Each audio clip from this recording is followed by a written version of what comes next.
शिक्षाले खर्च गरेको 2,17 खर्ब मध्ये हामीले 1100 नयाँ सार्वजनिक स्कुल बुढा नीलकण्ठ जस्ता स्कुल बनाउँदाखेरि त्यसलाई सञ्चालन गर्दाखेरि 1,37 खर्बमा टोटल स्कुल सञ्चालन गर्न सकिँदो रहेछ। 55 अरबका कर्मचारीले भत्ता खाएका रहेछ अहिलेसम्म शिक्षाको बजेट प्रदानमा।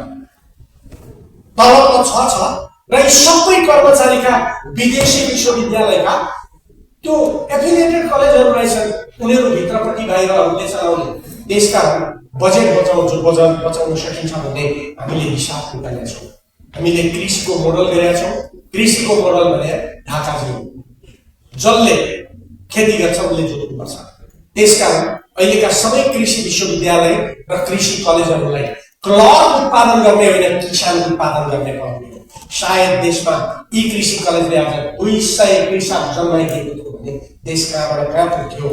त्यसकारण अब किसान उत्पादन गर्नुपर्छ। हामीले वन्यजन्तुको कुरा गरेका छौँ र डोल्पाबाट मात्रै हामीले चौरी र भेडा पालन गरेर वर्षमा 1 खर्ब कमाउन सक्दो रहेछ उन बेचेर विदेशमा। जुम्लाले मात्रै स्याउबाट वाइन बनाएर हाम्रा इन्डियन युवाहरूलाई खुवाएर मात्रै अरबौं रुपियाँ कमाउन सक्ने रहेछ। तर यो किन हुन दिएन?